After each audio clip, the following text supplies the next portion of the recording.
Alright guys, ito papakita natin kung ano yung tamang pag-testing ng spark plug cap ng mga browser FI.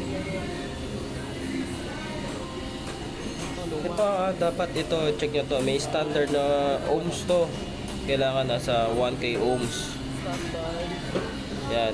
Set nyo sa 20k yung multi-tester nyo para makita natin kung pasok pa ba yung readings ng spark plug cap nyo sa 1k ohms na standard.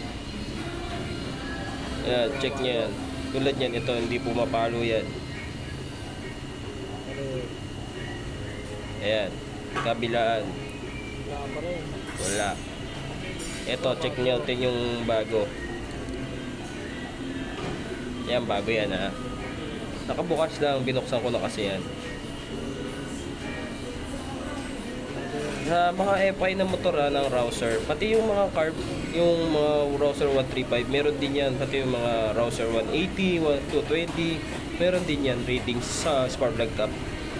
Bali, ang spark plug cap pala ng mga router resistor type. Ayan o, ayan. Ayan o, nasa 1.00. Kahit 0.99, pasok pa rin yun. Ayan, may reading siya. Ay, papakita ko. Ayan. Oh. Yung isa kanina, di ba wala? Yan. Meron yan. Tapos ito na yung papakita ko. Yan yung nasa loob. Biniyak ko yan, biniyak.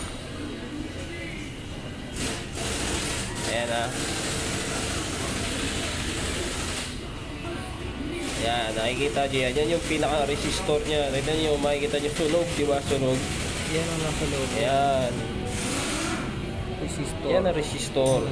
Nasa loob ng spark plug cap ng mga router. Possible epekto nito sa mga FI, lalo na sa NS160, Possible pa 125. Humagok.